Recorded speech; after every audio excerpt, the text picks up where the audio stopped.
लड़ रहा था, याद रखिएगा। और वो लड़ाई खुद से थी, वही शैतान है। हमारी कल्पनाएं, आप ही देखो ना, दुआ करने जाते, पिता परमेश्वर तेरा धन्यवाद धन्यवाद। हाँ पिता परमेश्वर, हम आपके पास आते हैं पिताजी, वो आपकी स्तुति करते हैं, तारीफ करते हैं, गर्दन का मच्छर भी मारते हैं तुम, धन्यवाद करते पिता परमेश्वर, जय जयकार, हालेलुया हालेलुया हालेलुया, प्रभु आपकी स्तुति हो स्तुति हो स्तुति हो, तारीफ हो, हालेलुया। अरे जुआ मार रहे हो, तारीफ कर रहे हो, हद हो गई। तुम्हें दुआ में गैस दिखती है, दूध रखा है, 10:30 बज गए हैं। सबसे बड़ा शैतान तो हमारे माथे में है ना, यही तो हमारी कल्पनाएं हैं, जिसको दूसरा कुरिन्थियों की किताब 10वें अध्याय उसके 5वें पद में लिखा है कि हम अपनी कल्पनाओं को और ऊंची बात का खंडन करते हैं। यही तो नहीं सीखा और हमारे गुरुदेवों ने भी नहीं सिखाया। सबसे बड़ा दुश्मन हमारी कल्पना है। दूसरा कुरिन्थियों की दी जाने वाली रक्षा के बाड़े को टूटा हुआ देखकर उनके ऊपर अपना अधिकार जमाया। अय्यूब के भी चारों तरफ परमेश्वर ने एक बाड़ा बना रखा था, क्योंकि अय्यूब की अपनी एक गवाही थी कि परमेश्वर से डरने वाला और परमेश्वर की इच्छा के अनुसार चलने वाला। अभी देखना, अय्यूब के बारे में परमेश्वर जो है वो शैतान के सामने गवाही देता है, क्या तूने मेरे दास अय्यूब को देखा और उसके समान उसके तुल्य। अय्यूब 1:8। यहोवा ने शैतान से पूछा, क्या तूने मेरे दास अय्यूब पर ध्यान दिया? उसके तुल्य नंबर 1 खरा, नंबर 2 सीधा, नंबर 3 भय मानने वाला, नंबर 4 बुराई से दूर रहने वाला मनुष्य कोई नहीं। शैतान ने यहोवा को उत्तर दिया, अय्यूब तेरा भय, देखना घुमाता है सामने वाला, अय्यूब तेरा भय है, अय्यूब परमेश्वर का भय बिना लाभ के। अरे लाभ से लेना ही देना नहीं है, पर बाद में धीरे से क्या बोलता है, क्या तूने उसके और उसके घर की और तूने उसकी और उसके घर की और जो कुछ उसका है उसके चारों ओर बाड़ा नहीं बांधा? और क्या तूने उसके काम को आशीष नहीं दिया? और भी तो थे, वे क्यों आशीषित नहीं हुए? और भी तो थे उस जमाने में यहोवा की आराधना करने वाले, पर अय्यूब ही क्यों? क्योंकि उसके अंदर जो योग्यता थी वह खरा था, सीधा था, भय मानता था और परमेश्वर और बुराई से दूर रहता था। हाँ, भय मानने वाला, बुराई से, यही तो 4 क्वालिटी थी जिसने परमेश्वर को मजबूर किया कि उसके चारों तरफ वो हेज लगा दे, सिक्योरिटी का बाड़ा, सुरक्षा का बाड़ा। और शैतान को यही खलता है। और जब वो अय्यूब को नुकसान पहुंचाना चाहता था तो उसका जो बाड़ा था, वो बाड़ा शैतान को उसकी वस्तुओं को छूने नहीं देता था। There was the hedge provided by God। और आपको मालूम होवे, पर परमेश्वर ने शैतान के कहे अनुसार थोड़े समय के लिए उस बाड़े को हटा लिया। और एक ही दिन में क्या हुआ था अय्यूब का, वो सब कुछ आप जानते हैं, पढ़ के सुना करके हम अपना समय खर्च नहीं कर सकते। इसका मतलब ये नहीं है कि परमेश्वर हेज को हटा करके या उसके बाड़े को तोड़कर अय्यूब को कोई सजा दे रहा था। जी नहीं, वह निर्दोष था, वह अपवाद है। आने वाली पीढ़ी को अपने जीवन के चारों तरफ बाड़े की क्या कीमत होती है उसकी वैल्यू समझाने के लिए परमेश्वर ने एक उदाहरण तैयार किया है। यदि आप आखिरी अध्याय में देखें तो जो कुछ भी अय्यूब का था उसको 2 का गुणा करके उसे वापस लौटा दिया। सब कुछ ले लिया परंतु पत्नी छोड़ दिया, वो भी चली जाती, परंतु उसको मालूम है अय्यूब को फिर से नया प्रोडक्शन करना है। और जो कुछ उसका था डबल किया। और जितने लोग उसको थूकते थे, डांटते थे, वो सब उसके पास आकर के सोने की बाली और सोने का सिक्का इनाम देने लगे। बैठे बैठे करोड़पति बन गया। हाँ, 1,10,000 20,000 रुपए का 10 ग्राम आ रहा है और ये सिक्का ला ला के दे रहे हैं। अरे घर बैठे खुदा बाप भी क्या है, आम की आम और गुठलियों के दाम। सूही बिल्दाद और नमोती सपोरा, इनसे प्रभु ने कहा अय्यूब की ही प्रार्थना सुनूंगा, नहीं तो तुम डंडा खाने तैयार हो जाइए। जाओ और अय्यूब को बोलो कि मैं इन सूही बिल्दाद नमोती सपोरा तेमानी एलिपाज, इन तीनों भक्तों ने जो अय्यूब के बारे में क्रिटिसिज्म किया था ना, उसको बोला जाओ अय्यूब की प्रार्थना सुनूंगा, नहीं तो तुम मार खाने के लिए तैयार हो जाओ। उसको याजक बना दिया। Yes, you know the value of the hedge. और इस महामारी से यदि बचना है, आपने अपने चारों तरफ अय्यूब के समान बाड़ा नहीं बनाया तो खैर नहीं है आने वाली विपत्ति से बचने। अब सवाल ये है कि हे प्रभु, आप विपत्ति आने क्यों दे रहे हैं? इसलिए जिससे कि आप आने वाली विपत्ति से बचने के उपाय करने के रास्ते अपने जीवन को तैयार करो। और इस तैयारी के आधार पर ये डबल गेम है। जैसे सिक्के के दो पहलू होते हैं ना, वैसे ही प्रभु यीशु के चेलों ने भी तो दो प्रश्न पूछा था, तेरे आने का और जगत के अंत का क्या चिन्ह होगा? तो दो प्रश्नों का उत्तर दो देना चाहिए था ना, परंतु प्रभु ने एक ही उत्तर दिया, सावधान कोई तुम्हें भरमाने ना पाए, बहुत से लोग मेरे नाम से आके कहेंगे कि मैं मसीहा हूं। जी हाँ, यहाँ पर आने वाली विपत्ति से बचने और मनुष्य के पुत्र के सामने खड़े रहने के लिए एक ही तैयारी है। जो आने वाली विपत्ति से बच जाएगा वही मेरे परमेश्वर के पुत्र यीशु के सामने खड़े रहने के योग्य होगा। इसलिए हमको आने वाली विपत्ति से बचना है। उसका क्या उपाय होगा? आज हम बड़ी गंभीरता से संपूर्ण नए नियम और पुराने नियम से आपके लिए कुछ ऐसी बातें कह दिया चाहते हैं जो हमारी आंखों से ओझल है। अब जरा यदि मैं आपके लिए जकरिया, अब देखो हम सिस्टमेटिक नहीं है, जहां आत्मा ले जाएगा वहीं चलेंगे। जकरिया की किताब और उसका 13वां अध्याय पेन पेंसिल में लिखते चले जाएं, अंधेरे में नहीं पढ़ते बनेगा, टेंशन मत लीजिएगा, पर नाम लिख लीजिएगा किताब का और पद का। जकरिया की किताब और उसका 13वां अध्याय और उसका 7 पद मैं जल्दी जल्दी पढ़ूंगा क्योंकि समय कम है और बात बहुत करनी है। सेनाओं का यहोवा की यह वाणी है, हे तलवार मेरे ठहराए हुए चरवाहे के विरुद्ध है और जो पुरुष मेरा स्वजाति है उसके विरुद्ध चल। अब ये अच्छा संकेत नहीं है। तू उस चरवाहे को काट, तब भेड़ बकरियां तितर बितर हो जाएंगी और बच्चों पर भी मैं अपनी हाथ बढ़ाऊंगा। यहोवा की यह वाणी है, इस देश के सारे निवासियों में से 2/3 मार डाली जाएगी। हे प्रभु, जकरिया इतना खतरनाक भविष्यवाणी क्यों कर रहा है?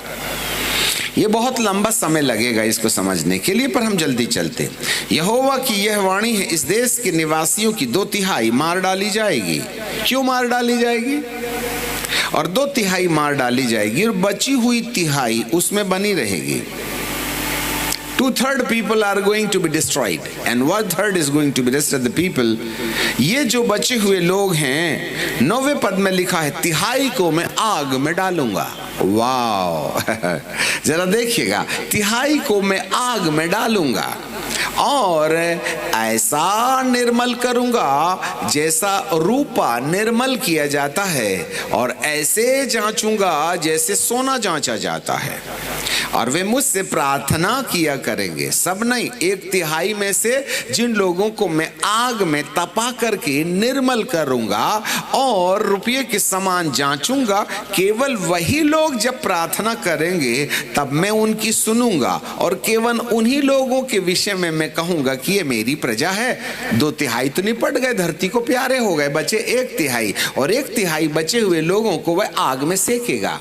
अब मुझे समझ में नहीं आता, आप में आग में सिकना चाहते हो नहीं और कहते हैं वो मेरा प्रभु और मैं उसकी प्रजा हूं। आज तो बीड़ी मसी, दारू मसी, लंद मसी, फंद मसी, लड़की मसी, व्यभिचारी मसी, मोबाइल मसी, पोर्नोलॉजी मसी, सब तो अंदर बैठे हैं महापापी। आज जवानों को देखो, कोई कोरा बचा क्या? मैं याजकों से पूछता हूं, आपने कितने कुंवारे लड़के और लड़कियों को शादी दी थी जिनका सेक्स कांटेक्ट नहीं हुआ? तुम्हारे पास तो वचन ही नहीं है जवानों को डांटने का, नहीं तो चंदा बंद नहीं हो जाएगा क्या? प्रॉब्लम यही तो है, जिगर चाहिए, जिगर पाप को बताने के लिए। और यही तो समझौतापूर्ण जिंदगी से आज कलीसिया ना बिल्कुल चारों तरफ से कहीं से भी शुद्ध दिखाई नहीं दे रही। हालात खराब है। 5 साल से हमारा बच्चा जो है पोर्नोलॉजी देख रहा है, 14 साल से बच्चे व्यभिचार में गिरे हुए हैं। भाई इनको आग से सेकना पड़ेगा ना। संपूर्ण गंदगी तो अंदर है। ऐसी दशा के अंदर में प्रभु ऊपर ले जा, पता चला ये लंदफंद करने वाला स्वर्गदूत बन के ऊपर गया, तो वहां जाकर के भी लड़की स्वर्गदूत को लाइन मार रहा है। तो प्रभु कहता यार तो धरती में अच्छा था, यहाँ भी लाइन मार रहा है, मेरे स्वर्ग को गंधा दिया। एक तो बड़ी मुश्किल से मैंने स्वर्ग को साफ किया और इन पापियों को ले जाके मैं फिर से मैला करूंगा क्या? इसलिए बाइबल कहती है कि वो 1/3 को आग में सेकेगा। 1/3 या नंबर याद रख लीजिएगा। आज भविष्यवाणी है, आप लापरवाह मत रहिए, कहीं हंसी की खसी ना हो जाए। यहां पर मैं निर्मल करूंगा, निर्मल जैसे रुपया निर्मल किया जाता है और जैसे सोना जांचा जाता है और जांचने के लिए आग।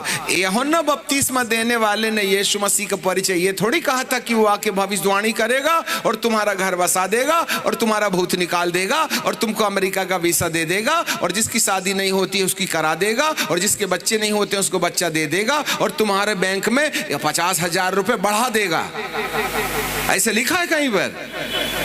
पता नहीं हमारी प्रार्थना से कहां कहां से लोगों के बैंक में पैसा आ जाता है। अब एक बात बताइए, आपकी बाइबल के अंदर में 500 नोट, 500 का एक नोट आया, तो कहां से आया होगा? कौन से बैंक में छपा होगा? यदि स्वर्ग से छप के आया होगा तो इंडिया का नंबर कहां से आएगा उसमें? तो बाइबल के अंदर यदि किसी के बैंक में 10,000 बढ़ गया है तो वो 10,000 कहीं से ना कहीं से आया होगा ना, और किसी ना किसी का होगा ना, और किसी न किसी ने ना कमाया होगा ना, तभी ना उसके बैंक से तुम्हारे बैंक में आ गया। तो क्या मेरा प्रभु अलाउद्दीन का चिराग है क्या दूसरे का पैसा तुम्हारे बैंक में डाल देवे? हमें समझ में नहीं आता ये बैंक में पैसा कहां से आ जाता है। क्यों जादूगर है मेरा यीशु? वो धन नहीं देता, धन कमाने की शक्ति देता है। तुम कमाओ और खाओ। ऐसा थोड़ी हे प्रभु मेरे बैंक में पैसा ला दे। बहुत से लोग पैसा भी बढ़ा रहे हैं, मिरेकल मनी। अरे काय का मिरेकल मनी? कल दारू पिएगा तू, खबरदार। ये मिरेकल मनी मेरे परमेश्वर की ओर से नहीं है। मेरा परमेश्वर किसी दूसरे के बैंक में डांका डाल के तुम्हारे बैंक में बढ़ा देवे, उसको तो डांकू बोलो। मुझे नहीं समझ में आता कौन सी अनॉइंटिंग है, तीसरे आसमान से आई है कि दूसरे आसमान से। मेरा बाप अलाउद्दीन का चिराग नहीं है। वह धन कमाने की शक्ति देता है, इसलिए झूठी शिक्षाओं से सावधान। बाइबल का परमेश्वर कहता है यीशु का परिचय ये नहीं था। यीशु का परिचय ये था, जो मैं तो तुम्हें पानी से बपतिस्मा देता हूं, पर जो मेरे बाद आने वाला है वह तुम्हें पवित्र आत्मा और आग से बपतिस्मा देगा। तो आग की तो कहानी ही नहीं सीखी। आज तो बहुत से लोग पवित्र आत्मा ही नहीं पाए हैं। नहीं, हमारे सिद्धांत में पवित्र आत्मा की कोई वैल्यू नहीं है। अब मुझे समझ में नहीं आता, यदि आप पवित्र आत्मा के विषय में समझना ही नहीं चाहते हो तो रोमियो की किताब उसके 8वें अध्याय और उसके 11वें पद को यदि मैं कहूं तो वहां लिखा है, रोमन चैप्टर 8 एंड वर्स 11। वहां पर बाइबल का प्रभु कहता है, मैं पढ़ दूंगा आपके लिए, जो पवित्र आत्मा को बाईपास कर रहे हैं उसके लिए आज एक संदेश है। यदि उसी का आत्मा जिसने यीशु को मरे हुओं में से जिलाया तुम में बसा है, तो जिसने मसीह को मरे हुओं में से जिलाया पवित्र आत्मा, वही पवित्र आत्मा तुम्हारी मरणहार देह को भी अपनी आत्मा के द्वारा जो तुम में बसा है जिलाएगा। अब यदि हमारे देह में पवित्र आत्मा आया ही नहीं तो आपके जिलाए जाने के विषय में आपकी क्या कल्पना है? जरा सुन लेना। यीशु को मरे हुओं में से जिलाने में पवित्र आत्मा का काम था। इसलिए जब यीशु बपतिस्मा लिया तो आत्मा स्वर्ग से कबूतर की नाई उतरा और आवाज आती है, यह मेरा प्रिय पुत्र है, I am well pleased with him। और इसके बाद आत्मा ने उसको जंगल में ले गया और वह 40 दिन तक अपनी कल्पनाओं के साथ बहिष्कार कर रवैया अपनाते रहा। He was taking control over his own desire and mind and plan. और जब वो 40 दिन में अपने मैं नाम के व्यक्ति को, जो कल्पना के द्वारा उसको सताया करता था, नियंत्रण में कर दिया, तब उस समय उसने पवित्र आत्मा की बात सुनना शुरू किया और वह पवित्र आत्मा के चलाए चलने का अभ्यास करते रहा, जिसको लिखा है शैतान उसकी परीक्षा करते रहा। ये कहां से आ गया शैतान? शैतान ऐसी कोई चीज नहीं थी कि उसको ओनिडा के समान बड़े बड़े बाल, गाल में भी बाल, ओनिडा समान सिंह करके दिखता होगा, ऐसा कुछ नहीं था। उल्टे पैर वाला ऐसा कुछ नहीं था, परंतु उसके दिमाग के अंदर में पुरानी यादों की कल्पनाएं आ रही थी, जिससे उसका 40 दिन तक झगड़ा चलते रहा। क्योंकि उसकी पुरानी जो यादें हैं ना, वही तो पवित्र आत्मा की आवाज सुनने में रुकावट पैदा कर रही थी। इसलिए he was doing the warfare against our own self while he was living in. उसके अंदर में रहने वाले व्यक्तित्व के साथ वह लड़ाई लड़ रहा था, याद रखिएगा। और वो लड़ाई खुद से थी, वही शैतान है। हमारी कल्पनाएं, आप ही देखो ना, दुआ करने जाते, पिता परमेश्वर तेरा धन्यवाद धन्यवाद, हाँ पिता परमेश्वर हम आपके पास आते हैं पिताजी, ओ आपकी स्तुति करते हैं, तारीफ करते हैं, गर्दन का मच्छर भी मारते हैं तुम, धन्यवाद करते पिता परमेश्वर, जय जयकार, हालेलुया हालेलुया हालेलुया, प्रभु आपकी स्तुति हो स्तुति हो स्तुति हो, तारीफ हो, हालेलुया। अरे जुआ मार रहे हो, तारीफ कर रहे हो, हद हो गई। तुम्हें दुआ में गैस दिखती है, दूध रखा है, 10:30 बज गए हैं। सबसे बड़ा शैतान तो हमारे माथे में है ना, यही तो हमारी कल्पनाएं हैं, जिसको दूसरा कुरिन्थियों की किताब 10वें अध्याय उसके 5वें पद में लिखा है कि हम अपनी कल्पनाओं को और ऊंची बात का खंडन करते हैं। यही तो नहीं सीखा और हमारे गुरुदेवों ने भी नहीं सिखाया। सबसे बड़ा दुश्मन हमारी कल्पना है। दूसरा कुरिन्थियों की किताब 10वां अध्याय उसके 5वें पद में लिखा है, सो हम अपनी कल्पनाओं को, we demolish the thoughts and the arguments and the higher thinkings which is exalted against the knowledge of God. परमेश्वर की पहचान के विरुद्ध उठने वाली कल्पनाएं ही तो हैं जो हमारे मैं का परिचय देती हैं। मेरा प्रभु उन्हीं से लड़ाई लड़ रहा था। 40 दिन लग गए अपनी कल्पनाओं को ठिकाने लगाने के लिए, और इन सारे समयों में जिस प्रतिशत से वह अपनी कल्पनाओं को ठिकाने लगा रहा था, उसी प्रतिशत में पवित्र आत्मा की आवाज उसके कानों में स्पष्ट सुनाई दे रही थी। जी हाँ, ऐसा करके उसने आत्मा के चलाए चलते रहने के द्वारा पवित्र आत्मा की सामर्थ पाकर वह पहाड़ से नीचे उतरा और फिर उसने पानी को दाखरस में बदल दिया। यह केवल चमत्कार नहीं था, उस दिन से उसका रिश्ता संसार से हट गया। जब मां मरियम काना के नगर में विवाह में जब दाखरस घट गया तो यीशु के पास आए और कहने लगे बेटा, तो यीशु मसीह ने कहा हे नारी, उसने अपने माँ को माँ कहने से इनकार कर दिया। इसका मतलब यह नहीं कि उसने जवाबदारी छोड़ दी। जब वह अंतिम सांस में था तो यूहन्ना और मरिया को आजू बाजू खड़ा देख करके कहता है, यूहन्ना देख ये तेरी माता है, और माँ को बोला देख ये तेरा बेटा है। उसी दिन से यूहन्ना मरिया को घर ले गया। हाँ, मरने के पहले माँ को ठिकाने लगा गया। याद रखना, आजकल के सेवक लोग माँ बाप को कुत्ते के घर के नीचे डाल के चले जाते हैं, बोले मैं प्रभु का सेवा कर रहा हूँ। अरे पहले माँ बाप की सेवा कर, बाद में प्रभु की सेवा करना है। मेरा यीशु मरिया को माँ कहने के बजाय नारी जरूर कहने लगा, परंतु उसने उसके अपने औलादों को जो यूसुफ से उत्पन्न हुए थे उसके हाल में माँ को नहीं छोड़ा। एक ईमानदार प्रेम करने वाले चेले के हाथ में अपने माँ की जवाबदारी सौंप करके चला गया। He was faithful for their parents. Hallelujah. चलो आगे। कहने का मतलब यह हो गया कि यही आत्मा है जो यीशु को मुर्दों में से जिलाता है। नहीं जी, हम तो पवित्र आत्मा पर विश्वास नहीं करते, तो फिर आप मुर्दे में से जिंदा भी नहीं हो सकते, तो सेकंड कमिंग का आपसे कोई रिश्ता ही नहीं है। और यदि यीशु के दोबारा आगमन में आपका मुर्दा जिंदा नहीं हुआ तो आपको नए यरूशलेम में जाने का मौका नहीं मिलेगा। और जब आप नए यरूशलेम में नहीं जाएंगे तो 7 साल के महाक्लेश काल में यहाँ अरमागिदोन की लड़ाई होगी, और जब अरमागिदोन की लड़ाई होगी तो ऊपर से आग गिरेगी, और आग गिरेगी तो हमारा क्या होगा, थोड़ा सोच के तो रखना पड़ेगा। मत जिंदा हो जाओ यीशु के साथ। मैं एक पद आपके लिए कह देना चाहते हैं, दूसरा पतरस की किताब और उसका 3रा अध्याय और 5वां पद। जल्दी चलेंगे, समय बहुत कम है। जो वे तो जानबूझ करके भूल गए और परमेश्वर के वचन के द्वारा आकाश प्राचीन काल से वर्तमान है और पृथ्वी भी जल से बनी हुई है और जल में स्थिर है, इन्हीं के द्वारा उस युग का जगत जल में डूब करके नाश हो गया। पर वर्तमान काल का आकाश और पृथ्वी उसी वचन के द्वारा इसलिए रखी गई हैं कि जलाए जाएं। लो साहब, आने वाली विपत्ति से बचने जलाए जाएं।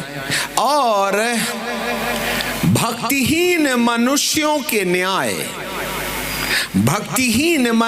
के न्याय और नाश होने के दिन तक ऐसे ही रखी रहेंगी। इसका मतलब ये पृथ्वी एक दिन भक्तिहीन मनुष्यों के कारण आग से जलाई जाएगी। बहुत सी चीजें हैं, जल्दी चलेंगे। 10वां पद, परंतु प्रभु का दिन चोर की नाई आएगा और उस दिन आकाश बड़ी हड़बड़ाहट के शब्द से जाता रहेगा और तत्व तप्त होकर के पिघल जाएंगे और पृथ्वी और उसके काम जल जाएंगे। डूब जाएंगे तो वो हो गया, जल जाएंगे आग में। तो जबकि ये सब वस्तुएं इसी रीति से पिघलने वाली हैं, तुम्हारी कार भी मोमबत्ती के समान पिघलेगी, दिखती बहुत अच्छी सफेद, ओहो इनोवा, जैसे मोम पिघलती वैसे बूम करके पानी बन के बहेगी। ये बड़े बड़े बंगले बना के रखे ना 5 मंजिला, हाँ सब पिघलेंगे। ऐसे तो लिखा है जब चांद और तारे पिघल जाएंगे तो तुम्हारी बिल्डिंग बचेगी क्या? हाँ, बनाए तो बड़े शौक से, उसमें से एक बेवकूफ हम भी हैं, अभी बनाए हमने बंगला, परंतु केवल कोरोना में रहने के लिए बनाए हैं। अपने को मालूम है उससे पहले अपन जाने वाले वहीं से। तो कहने का मतलब ये हो गया कि ये सब वस्तुएं इसी रीति से पिघलने वाली हैं, तो तुम्हें पवित्र चाल और भक्ति में कैसा मनुष्य होना चाहिए, ये है इलाज। पवित्र चाल और भक्ति में कैसे मनुष्य होना चाहिए और परमेश्वर के उस दिन की वाट किस रीति से जो होना चाहिए और उसकी जल्दी आने के लिए कैसे यत्न करना चाहिए। आकाश आग से पिघल जाएगा तो तुम्हारा घर कहाँ रहेगा? आकाश के गण बहुत तप्त होकर के गल जाएंगे। लो साहब, और उसकी प्रतिज्ञा के अनुसार हम नए आकाश, वाओ, नए आकाश और नई पृथ्वी की आशा देखते हैं जिसमें ईसाई नहीं धार्मिकता वास करेगी। इसलिए धर्म राज की खोज करो तो ये सब वस्तुएं मिल जाएंगी। धार्मिकता का तो ख्याल ही नहीं है ना। आदमी पापी है तो धर्मी कहां से रह गया? नहीं तो मोबाइल को बपतिस्मा नहीं दे देते क्या? हमारा मोबाइल तो सकल कर्म का पाप करने का बहुत आसान मामला है। तो फिर कहां धर्मी हुए? वासना दिमाग में है, पोर्नोलॉजी 5 साल से देख रहे हैं हम। तो कहने का मतलब ये हो गया है ये सब पिघलने वाला मामला है। हाँ मेरे प्रियो, ऐसे समय में प्रभु जी का वचन कहता है, यूहन्ना बपतिस्मा देने वाले ने बोला कि मैं तो तुम्हें पानी से बपतिस्मा देता हूं, परंतु जो मेरे बाद आने वाला है वह तुम्हें पवित्र आत्मा से, जिससे कि उसके चलाए चलने के द्वारा, रोमियो की किताब उसका 8वां अध्याय उसके 14 पद के अनुसार तुम परमेश्वर के पुत्र बन जाओ। जो आत्मा के चलाए चलते हैं वे ही परमेश्वर के पुत्र हैं। बोलिएगा हमारे पीछे, जो आत्मा के चलाए चलते हैं वे ही परमेश्वर के पुत्र हैं। जोर से, पुत्र हैं, पुत्र हैं, परमेश्वर के पुत्र हैं। हाँ, परमेश्वर के पुत्र बनना है। अब ये पुत्र की कहानी बाद में आएगी, आज ही आएगी। तो भाई साहब यहां जकरिया की किताब में लिखा हुआ है कि वो आग से परखेगा। अब देखो कहां कहां चले जाते हैं, आखिरकार आना तो वहीं पड़ेगा ना। जकरिया की किताब में लिखा है 2/3 मरेगी और 1/3 जो बची रहेगी उसको वह आग में डालकर निर्मल करेगा। ये जो निर्मल करने वाला प्रोसेस है वह पवित्र आत्मा से नहीं होता। नहीं तो आज अन्य भाषा बोल करके पेंटिकॉस्टल बनने का दावा करने वाले बीड़ी नहीं पीते। पवित्र आत्मा पाने वाले लड़की की छेड़छाड़ नहीं करते। ये भूत निकालने वाले, भविष्यवाणी करने वाले व्यभिचार में नहीं गिरते। तो कर क्या लिया पवित्र आत्मा ने तुम्हारे साथ? वो तो हम वैसा भी कर नहीं पाए थे, तब भी वही कर रहे थे, करने के बाद भी ना वही ना कर रहे हैं। आज देखिए ना पवित्र आत्मा से भरपूर लोगों के बीच में कितनी राजनीति चल रही है। इसलिए तो दुनिया पवित्र आत्मा पाने वालों से डरती और बिचकती, जैसे भैंस काला छत्ता देख के। अरे ये तो बड़ी बड़ी बात करते हैं यार और गुनाह करते हैं। अरे नाम तो मेरे पवित्र आत्मा का ना बदनाम हो रहा है। ऐसे समय में बाइबल का परमेश्वर कहते हैं पवित्र आत्मा की प्राप्ति के द्वारा हमको उसके चलाए चलना है। यीशु पवित्र आत्मा पाया तो सीधे बंदूक लेके मैदान में नहीं चला गया भूत निकालने के लिए। 40 दिन उसने पवित्र आत्मा को साधा। He was equipping the Holy Spirit to destroy his own dignity and identity. वह अपनी त्याग और परिश्रम के द्वारा पवित्र आत्मा के रास्ते अपने अंदर ईश्वरीय स्वभाव को, गॉडलीनेस, प्रेम, आनंद, मेल, धीरज, कृपा, भलाई, विश्वास, नम्रता और संयम, इन 9 आत्मिक अनुभूतियों की तलाश कर रहा था। आज जितने भी प्रभु के खोजी लोग हैं वह वरदान की खोज में हैं। हम केरल के सुप्रसिद्ध प्रचारक हैं और वहां जाने के बाद में 40 दिन, 50 दिन, 60 दिन, 120 दिन के उपवास के आखिरी दिन में हमको बुलाते, 4 फ्लाइट दे के 1 घंटा मैसेज देते हैं।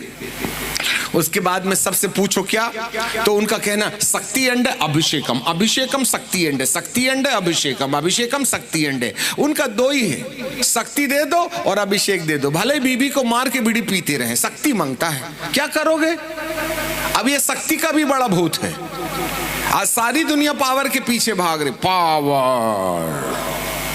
और आज हम कहें किसको किसको भविष्यवाणी का वरदान पाना चाहता है तो कैंसर का गुटरू लेके आने वाला भी कहेगा मेरे को पावर दे दो, मैं अपने पहले आजमाऊंगा फिर पड़ोसी को आजमाऊंगा, भले बीड़ी ना छूटे। नहीं समझे बात? कहने का मतलब है शक्ति को करिएगा क्या, अभिषेक को करिएगा क्या? अभिषेक दूसरे के लिए नहीं है, अभिषेक हमारे लिए है। The anointing is first for us and then for others, ministering ourselves and ministering others. पवित्र आत्मा हमारे जीवन के अंदर खुद को अपने जीवन में अनुशासित करने के लिए भेजा जाता है, जिससे कि वह ईश्वरीय प्रेम दे देवे। और जब ईश्वरीय प्रेम आ जाता है तो आनंद, शांति, प्रेम, आनंद में प्रेम, आनंद, मेल, शांति, धीरज, कृपा, भलाई, विश्वास, नम्रता और संयम, 8 प्रमाण हमारे अंदर पवित्र आत्मा के प्राप्त किए जाने के द्वारा मिल जाते हैं। यही 9 आत्मिक अनुभव आपके लिए नए यरूशलेम का आधार कार्ड है। और इन्हीं 9 बातों के कारण दुष्ट तुम्हारे ऊपर कोई प्रकार का हमला नहीं कर सकता।